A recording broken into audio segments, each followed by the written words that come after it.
New Media Comedy Worldwide Studios. New Media Comedy Worldwide presents Comedy Legacy Series with Jim Mendrinos. And now, your host, Jim Mendrinos.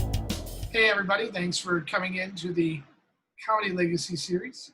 This is Jim Mendrinos, and I'm going to be joined today with a very special guest, Mr. Rick Overton. Rick Overton's been doing stand-up for 40 years. He's got a special coming out on Comedy Dynamics, which is a totally improvised special. And Rick is an actor, a comic, and an improviser. And he's got some amazing insights into marrying all three of those disciplines together. We got to sit down and talk via Zoom about the process and about his history and about what makes him tick as an artist. And you guys are in for a fun time. So without any further ado, sit back, relax, and enjoy Mr. Rick Overton. All right, joining me right now, and this is a get for this show, we've got Rick Overton, and Rick is one of my influences. So this is so much fun to have you on the show. I first saw you in what most people refer to as the greatest young comedian special of all time on HBO, where, if I believe correctly, you were with Seinfeld and Harry Anderson and so many other wonderful performers. You have a 40-year legacy in show business that even predates that. You started as half of a comedy team, and I was lucky enough to spend time with you and also your former partner, Roger Sullivan. So you've done pretty much everything from your own hour-long special on a bunch of places, including an improvised hour that you have coming up on Comedy Dynamics, which we need to get to. But I want to start the interview with the question that I believe is on everyone's mind. What's with the mask? What's with the mask, Mr. Overton? I know it's a pandemic. I know we're here, but that is just one hellacious mask. That is a mask almost out of sci-fi. Well, Jim, you see, lots of people are not talking about the elephant in the room. There's an elephant in the room? I literally have an elephant in the room, and the smell is unbelievable. Oh, that would explain that mask. I'm just making a jest. You know, you're not the only one who can make with the funnies. No, it's my cooking, Jim. You see, now that I'm stuck at home, I have to cook for myself, and then I have to eat everything I cooked. And, well, let me just say, you don't want to enter the place for the next couple of weeks. You're going to have to decontaminate the place after that. The hell with Clorox wipes. You need some grease. I don't have a dog to blame. No, you don't. Really, you know what I believe? What? I believe that's as far as this joke goes, so up it comes. But you know what? That joke is a good joke, and the fact that you're willing to sweat for your art means a lot to everybody. Oh, man, that's, well, you know, it's hard work living on my giant palatial estate here, as you can see. Yes. And there's the polo field out behind me, and oh, there goes one of the horses now. Say, Jim, would you like to join me for some champagne? Ooh, that's right. My favorite. You can't, because we're socially distant. So I'll have a toast for you, sir, and then you will toast with me. I will toast with you. Here's my actual champagne I'm pouring into my finest crystal. Ooh. And to your health, sir. To yours. Clink. Cheers. Clink. There you go. You know, I'm just an average super celebrity stuck at home in my huge estate that, you know what's good about this quarantine? What? I get to explore my own home. There's so many parts of it I don't know. I'm a rugged indoorsman now, Jim. How are things at the East Wing? Oh, I have to get to the East Wing. There you go. They're just finishing it now.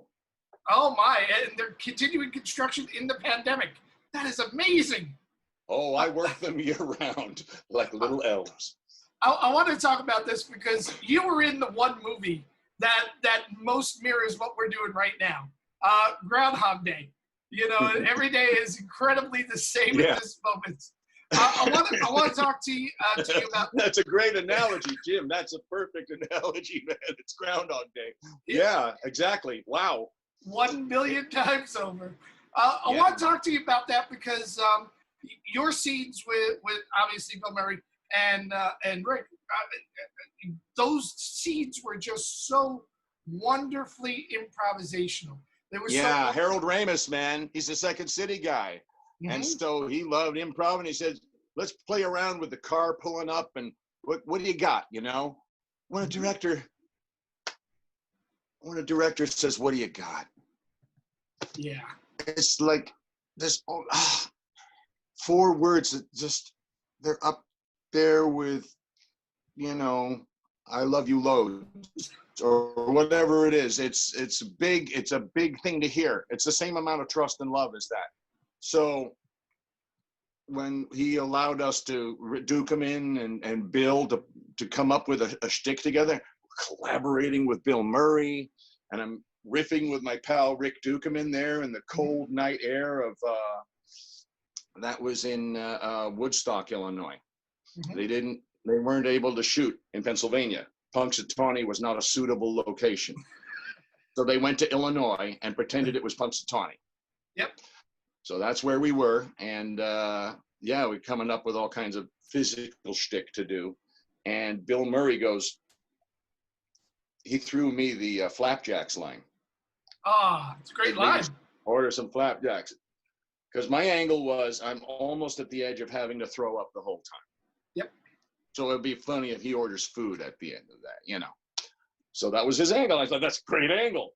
And so I'm just stuck between Dukeman and Bill and making faces. And it was one of the best times I've ever had. Well, I want to talk to you about this because this program is all about comics and their process. You put so much physicality into your humor. The physical is almost equal to the verbal.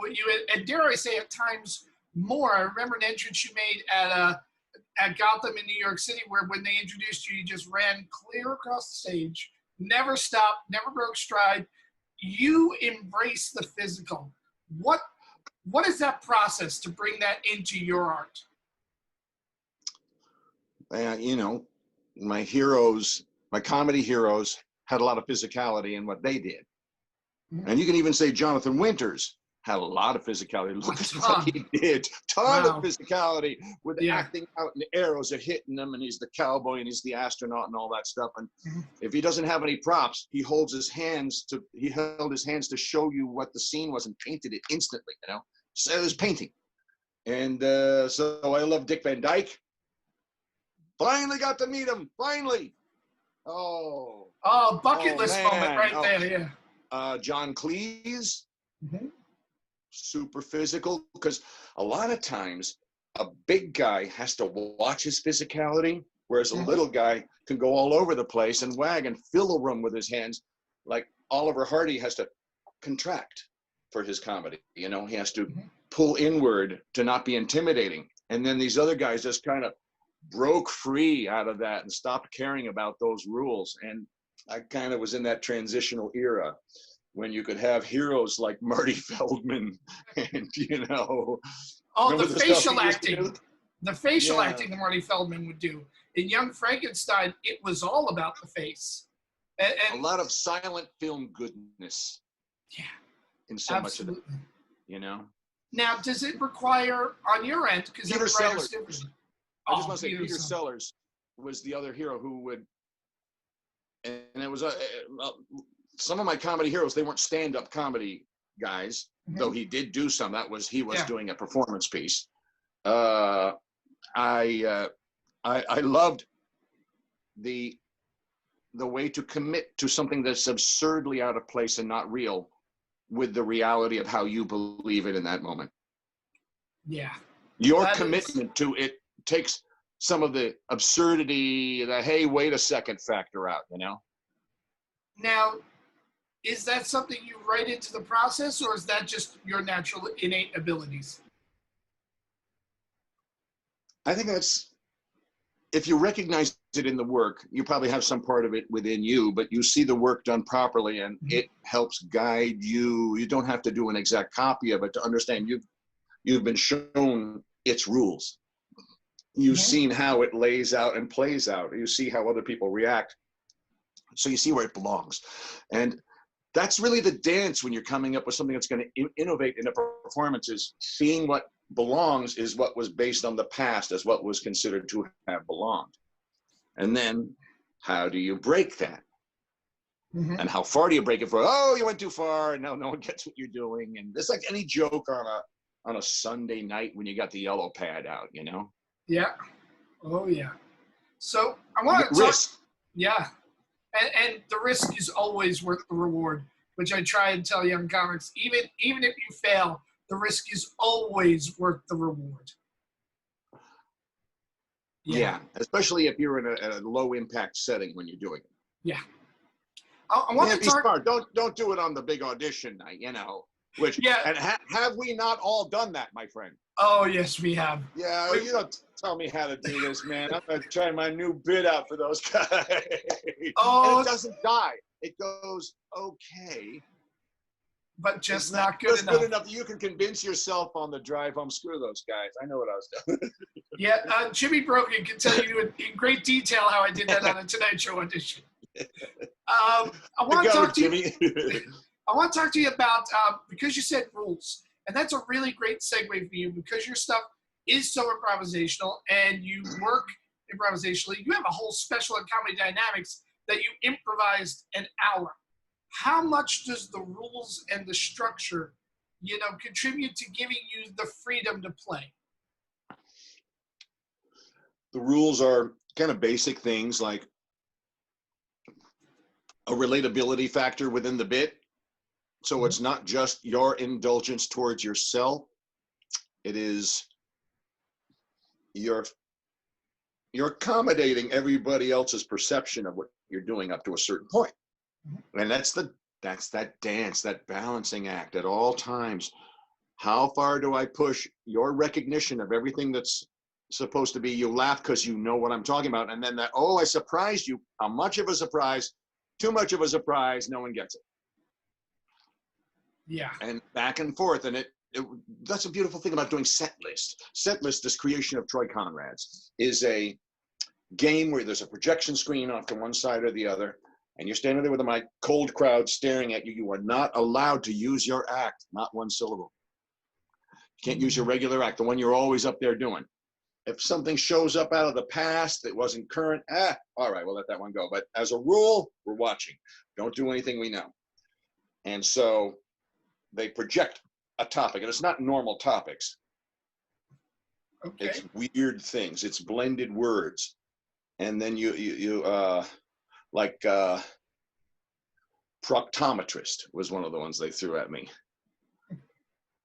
And I opened and I came back with, well, they say hindsight is 20/20. That's a great line. Yeah, That is a great line. Every comic has this in them. There's this thing that come up with a great line. You do it every weekend. Yeah. You used to do it every weekend before this. Yeah. You'll be back to doing it every weekend.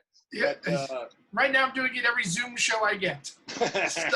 This is the gig, man. This is the norm for right now. It will change, and I keep telling the youngins it'll change, but some of them are losing hope.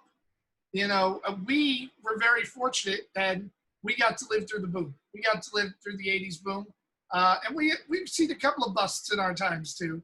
But, this is the first bust for some comics. So there's a lot of panic that's setting in among the youngins. Our Zoom shows all that there's ever going to be. And that's something that I just wanted to point out that, the greats, people like yourself, and we talked to Tom Dreesen earlier on another program. It's the ability to adapt to the circumstance. That's what comics do. You have a corporate show. That's one style of show. You have an all-improv show. That's another style of show. You're in a club. That's another style of show. This is just another note that we're all learning at the same time, and we'll take what we learn and make the other shows better too. Do you find after all these years you're still learning, still growing, and is that still part of what turns you on about the medium? Yes, and Nice That's the little improv rule joke. with improv, man. Yes, and it never went away. It doesn't switch and become a new rule. Yeah. It stays yes and until What was the moment you knew that you could do stand-up? We all want it, but there's a moment that I find that comics are on stage and they just know it. well, playing with Roger. Mm-hmm. Roger Sullivan from Sullivan. Roger Overton. Sullivan of Overton and Sullivan. We would start riffing around, and my confidence built around the slow build of the riffing, and then Martin Harvey Friedberg helped me build more confidence. Being in Zen Boogie, the New York production with Roger, helped build the confidence. Then playing with the original Off the Wall members, Joanne Astro and Mark Lano, Yeah. on my own, when Roger and I were starting to run into, the teams, they seem so golden and easygoing and magical when no one's paying.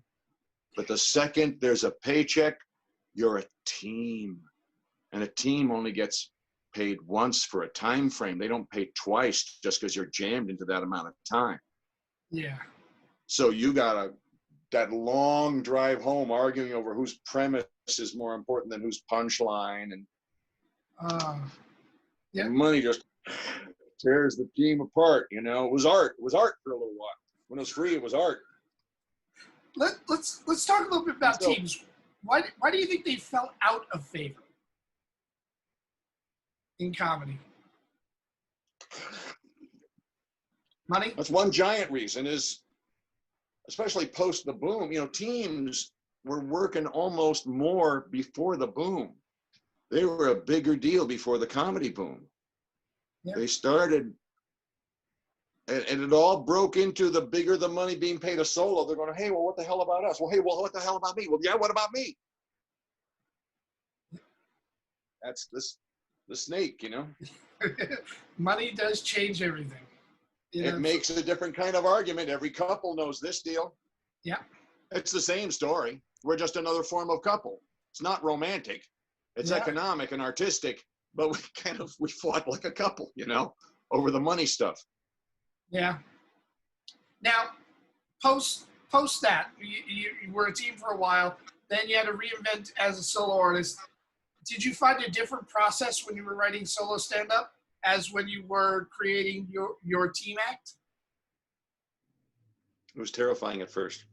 I had a reflex. I was always, thank you very much. It's great to be here tonight.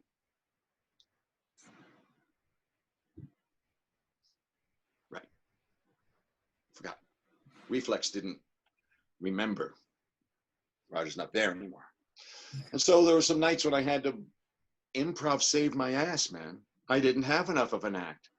I had to just start playing to save myself. I was starting to write, but you know what you're doing when you're writing, by the way? You are either plagiarizing or improvising, and there's no third option. Right? Yep. What's the third option? Now, so many stand-ups are afraid of improv because it seems so fast. And I try and tell people that It is. it is fast, but improvising is writing and performing at the same time. You're just cutting out the middleman. At the speed of life. Yeah. And so why do you think it is that so many traditional stand-ups are so unbelievably afraid of improv? Looking bad, looking like you can't do something you tried. The premise behind that is so terrifying to a comic that I had to talk Robin Williams into doing set list. And look at it from his perspective at the time. You're supposed to be the king of improv. Nothing can throw you. What if he had a rough set because he was just rusty and he's been on the series and his head is full of dialogue or whatever at the time? I said, don't even worry about it. This is bicycle riding for you, man. This is, and for you, bicycle riding with him. Yeah. He loved his bicycles, but this was as close to it as he could have imagined. And he did brilliantly. Instantly, it's on a YouTube. You can see it. And you see me in the back of the room talking to him before the show. And he's this little freak. I was like, just do it, man. You're going to love it. And it became his favorite thing. He was talking about it everywhere afterwards. I recommend every comedian do this, by the way, because just do a low impact one. If you're in California, when Flappers gets going again, go out and do one of their set list auditions. If you got another way to do it where you are, try to find a way to do this, or put yourself in that kind of sink or swim, and then realize what a good swimmer you've been the whole time. Yeah. Almost everyone is born with this ability and is either just convinced out of it or shamed out of it or ran another direction and it was so successful. I don't want to break it. I don't want to fix it. It's not broken. Not realizing it doesn't have to do with being broken to buy a better model. I have a theory that when I talk to young comics, try and put in their heads, in that structure is kind of the enemy, and freedom is the goal. And when you're out there, and I don't mean structure in terms of rules, I mean structure in comics are so worried about how many jokes per minute do I have? Is this setup punchline? You have to start, in my viewpoint, with what do you want to talk about? How do you go from deciding what to talk about to deciding what to bring on stage? What's your process of creation? You got your filter of averages. And the filter of averages is a huge library of mushed together gig memories of what kind of shit usually works in what setting. And that's that nose, you smell the crowd and oh, maybe I don't do so much the politics angle tonight. Maybe we'll stay more on the social because it's, it's all social anyway. Or maybe these guys just want to hear about sex. And how do I compromise sneaking? A lot of times is I try to find a way to get my message in around the thing they like. So I'm not trying to pick a fight, but I also don't want to completely accede who I am to it. Now, I do want to talk, because you mentioned politics, and to me, you're one of the comics that kind of paid a price, for being a little bit on the political side. Your stand-up specials, and if people haven't seen them, go back, find them online. They're absolutely wonderful. Thanks, man. And then at some point, you stopped getting used, and it seemed to be about the same point where you started getting more political on stage. Do you think that was deliberate, industry-wise? Do I think it was what, industry-wise? Do you think it was a deliberate choice by the industry to kind of semi-blackball you and not put you up? Because you never know. It was certainly a funny special, I thought. People were telling me it was really good and all that, my half hour. And it's broken into 5 segments on YouTube. You can see for yourself. Yeah. And I talk about a lot of what's going on now. It's I didn't know. And look, I don't like being right about that stuff. I just tried to make it a little lighter and funnier. Bill Hicks and I were buddies, and he decided he had to go to the UK to break in because they wouldn't let him break in here. And I stayed here because of acting. Rich Hall and Bill Hicks were both saying, "You got to come out to the UK, man. You'd bust open." I'm still working. I'm an actor. I'm a SAG member, and no wonder what would have happened sometimes had I gone over there and then brought that heat here. It might have been a different story, but doors kind of closed up after that special, which you can see on HBO. Yep. So I don't know what happens after that. I guess it made me go more into acting, get better and better at it, try to stay in my job, And then I got into writing. I was writing on the Dennis Miller Live show on HBO for a while. You won a Writers Guild Award, did you not? Yeah, and an Emmy. Yeah, so you seem to be successful in all the things you do. Is it the same set? Because it's improv, it's acting, and it's a more improvisational style of acting many times when you're working, and then it's performing stand-up. What are the skill sets that you're bringing along to all of them? Is there a commonality to these, or are they 3 different and distinct skill sets? No, I think the commonality is you're interjecting you into all of it. You're putting yourself into it, and that, whatever that means, whatever self-injection, introspection means, will sort of show up in all the performances. Some people completely disappear into a character. Daniel Day-Lewis, original Daniel evaporates and he's this other guy. But you watch enough of his performances, you'll start to see the through line of some sort. You'll just start to see it. And I think that's the same with anybody. As a musician who changes all their songs and, you know, all the things, you'll start to recognize a style from the musician. A painter, you'll start to see the pointillism or the whatever. You know, you'll see the stroke in everything. And if you did it well, it isn't that you got caught doing it, but that they like that you did it. They like your signature on things. Any quirky actor that you are fond of, you like their signature. That shows up even when it seems like they completely disappeared into somebody else. There's something about it you like about them. And I think, you know, another way to say it is you call them personalities or something like that. But that's where the personality goes in. The personality, the person, what they believe, what they think kind of shows up everywhere. And you can change it all you want, but there's another thing behind it. So and people, if you did it well, they like the balance. That's part of the richness of it. If it's just one thing, you'll see it as such. Yeah, that is very true. Why do you think stand-up doesn't have the notoriety or the cachet as an art form that other art forms do? You would never go up to a fine artist and say painting is an art, but I hear people come up to comics all the time and say comedy isn't an art form. Do you think there's a reason why people believe that? I think there's a lot of reasons people believe it. I think it's because they are referring to classical arts, and they're not even correct about that, because Grand Guignol is comedy, Shakespeare has comedy, there are funny paintings. Yeah. It took this form. And some people say they hate hip hop. And I don't like all hip hop, but there's some brilliant hip hop. I don't judge the style, I judge the artist. And even when I'm judging the artist, it's difficult to do because it's such an interpretive thing. It's so subjective that maybe the word judge isn't right. I try to assess the artist. I try to figure it out. Judgment might not be the right word. Yeah, I try to suss the artist.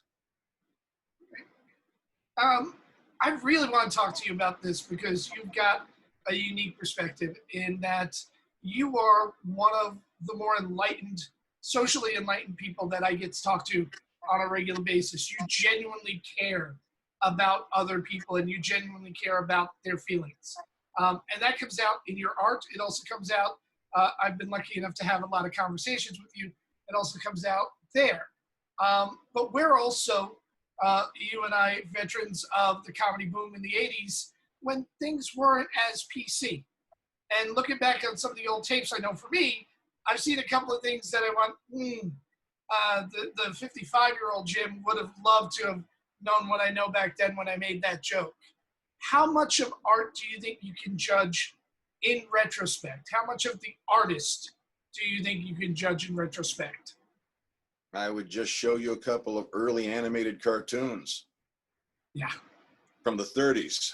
Oh, yeah. Yeah. Oh, my God. Look what they green lit. Oh, man. I think we're our own, at least up to a point where we are our own worst critics, which has a good and bad side to it. But I would think that when we're looking back on, I don't even want to call it youthful indiscretion. There's comics still talking about that stuff right now. Oh, yeah. Who are, years into it, and they're still saying all those things that we can't, rather than dwell on the topics of it, I would say that the phenomenon is going to burn itself out. PC will burn out at some point. It will cook itself. I don't know when it'll happen on campuses necessarily, but it'll happen, I think, in the lexicon pretty soon, just from overuse. It doesn't mean it won't come back. It just means like a season, it'll roll in. How many times have you seen it roll through now, old dog? Right? It has. Keeps coming back all the time. Keeps coming back like a season. But let me ask you, do you think there's a need for it?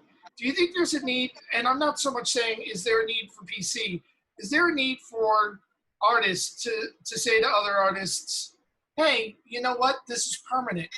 You might want to think before you speak. I've had to do that with certain improvisational friends of mine who would work with character things on stage that, I can't do that anymore, man. Not this era. Can't play like that. It's not innocent anymore. It's too loaded. Don't go there. It's not, you can chase them away from a laugh doing that, you know? You can, just because let's know the house enough to know they're thinking something else when you do it, even though they didn't think it the first time you did it. Don't be the last to know when you're trying to be funny. Don't be the last to know. Comics are supposed to be the first to know. Now, I also want to talk about time, because we are all victims of Father Time, whether we want to or not. When I first met you in Los Angeles, I was 21 years old. The first time we met at the Comedy Store. And I am clearly not 21 anymore. But I'm of the feeling that my comedy is improving with age. Do you think that for, not all artists, but for you, is it getting better? Are you more sure of your instrument? Do you like this version of Rick Overton more than you like the Rick Overton in your 20s and 30s? Well, they say that every comic needs 10 years to find their voice. I think for young comics they go, what's this, my voice? I'm talking now. Why does that mean? It's knowing your opinions about things. And you have to experience a decade of expressing them, getting whatever, approval or fight you get back for it until you start to piece it all together and you see what you got. And then when you talk about that, you own the bit differently. You can see when a comic's doing something about a wife he doesn't have, going to do a thing he didn't do, and it just looks cold and flat, and gets a 35 laugh. Yeah. All right. So, what are the rules? Like, if you're saying your personal rules, like for me, I try and stay on stage.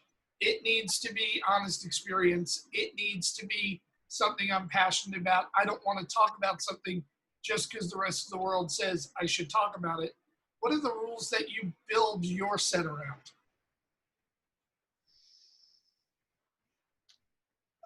The rules are all in my gut for this. They're not in my head, and it doesn't all have words. What feels like we got to do? What is it? It's like a dog. Oh boy, come on, old boy. What are we gonna do now? Where we gotta find him? I hold a piece of cloth in front of my gut's nose, and then it goes and looks for the bit like a hound. And I let it run and drag me behind it on the leash through the woods to find the bad guy or the good guy or whatever. And so I'm gut guided by a lot of this, and I'm using for the moral compass. It's just my opinions, man. It's the same.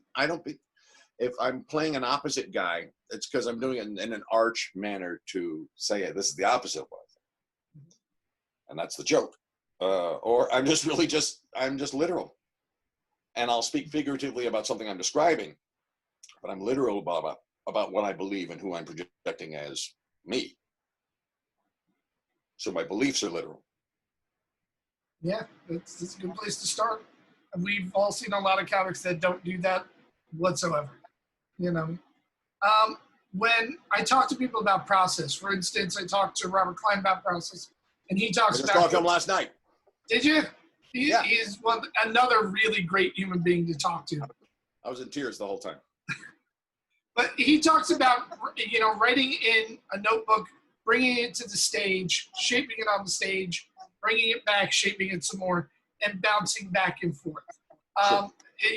A conversation I had before he passed away with George Carlin, he talked about writing it down on paper one time to get the thought down, and then never going back to the paper, shaping it on stage. That's closer to my my process, even without writing it down at all.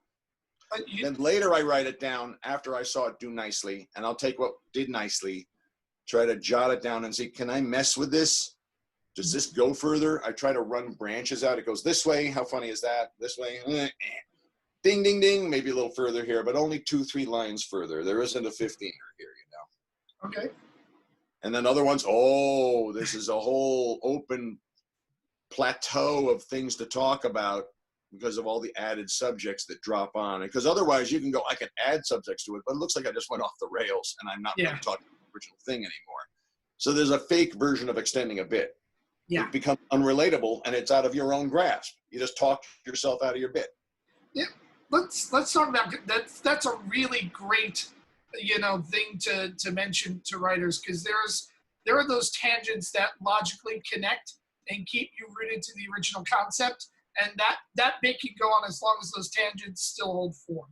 And what you're talking about is I'm going to go from talking about beaches to water to the sky because the sky is the same color as water, and those tangents get looser and looser. Is that some something? of them are logic connections, some of them are emotional theme connections. Anger about this can go to anger about that. It doesn't have to be looks like all the time. It feels like sometimes. You can use your heart to tell you. Now, how long did it take you to learn how to tell the difference between the two? Because I see a lot of young stand-ups struggling with I could just go here, and I just do it. There's no way to explain it except do it so many times that your dog tells you, no, we go down this alley down here, not that one. Now, it's an instinct thing. And building up. And that comes from repetition. You do it enough and the repetition will teach you. It's just about doing it. All right. Now, even after all these years, if you could, ideally, Rick Overton could set his own calendar, work it as much or as little as he wants. How many times a week are you getting on stage? I like to go get up and do an improv anywhere, anytime. 5, 6, 7 days a week. If it's improv, if it's my set, maybe once a week, twice a week. But I want to do improv all the time. At this point in your career, are you enjoying the improv more than you're enjoying the stand-up? That's why I love set lists so much. It's both. Troy Conrad and Paul Provenza are geniuses, and they have built this incredible thing. I'm so grateful. It's changed my whole perspective on all of it. It's a reason to get up there. Go on YouTube and look at set lists. There's a lot of them. Yep. Thing of beauty. And let's talk about that because you did a totally improvised set list, and you did an hour. It's cut back, and we do an analysis on it later. We kind of explain some of this. It's so new. And so it's almost an hour of me doing it. And then we're going to show in the tail end, we show breaking it down and explaining what it is. First, you go and you enjoy it and you watch it. And then we break down and show the people what this means and what we were doing. We didn't want to do it in the front of the special because that's like, I just want to get the laughs. Yeah. Get the laughs and go, but that was kind of weird. What was that? Oh, there it is. We want people talking about it. I want set lists to live forever. All right. And so your special is exactly what set list is. All the things we've been talking about with set lists throughout this, if they go Screen, turn, talk. Oh my God, what am I going to do? Holy shit, So when does it drop on Comedy Dynamics? I think it should be out in the next month. All right. And when it comes out, we look forward to having you again, and we want to talk to you even more about it. And maybe we can even break it down and explain to the audience how you came up with some of that stuff. That's what I want to do. I want to make this special for comics to understand what this is and to see the process so that they can go and try and do it too. I want them to do it. I want them to get good at this. Last question, and then I'll let you go because you've been more than kind with your time. What's next? What's the next thing you want to accomplish? I want to accomplish lasagna. You know what? I think that's. I'm going to cook. That's an art form, my friend. Cooking is an art form. Yes, and it is. I actually am learning to cook, and it's not as farty or bad as I was joking, but I'm getting pretty good at making my own stuff now, sticking in the house here. Objective-wise, in the entertainment business, I would love to see this special become a series of specials. Yeah. Set list 1, 2, 3, 4, 5, and start rolling them out because if you do this right, it can't burn out. No. Improvisation. It has to keep going. Improvisation never gets old. It never repeats because it's honest and of the moment. Right? That's it, exactly. We want to thank you so much for being on, and I will definitely let you know exactly when this is going to air. Young comics have so much that they can learn from you. How about a shout out to your website so they know where to go to find you? Well, it's just at Rick Overton on Twitter. There you go. That's the easiest way to get them. And you guys will have a blast when you do. And you'll learn a lot and go watch the specials. and especially go watch those 5 parts that are the HBO special. You got to see what he was talking about because it is freakishly connected to what is going on in the pandemic right now. And you guys do need to see that. Rick, thank you so much. Thank you, We'll Jim. talk to you Thanks, again man. soon. Great talking to you, buddy. Thanks Great again. talking to you. Bye-bye. Rick has had an amazing journey through this industry, and he's not done yet. As you heard him say, it just gets better. The instrument gets deeper. The more you use it, the more you get to know it. So I'm looking forward to seeing what he can do in the next 10, 20 years and beyond. Now, for you guys, we've got another great episode coming at you next week. Be sure to subscribe. Be sure to tell your friends about it. And if you got any feedback for us, we'd love to hear about it, either in the comment section or just drop me a line. My website, worldsbestcomic.com. Find me there. And don't be shy. Thanks, everybody. See you next time.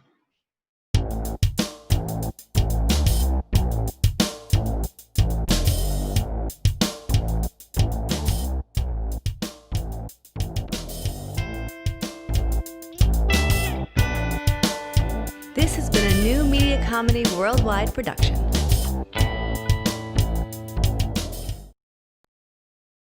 Thank you for watching the Comedy Legacy series. New episodes air every Monday at 4 p.m. Eastern, exclusively on New Media Comedy TV YouTube channel. Don't forget to subscribe, and we'll see you next week.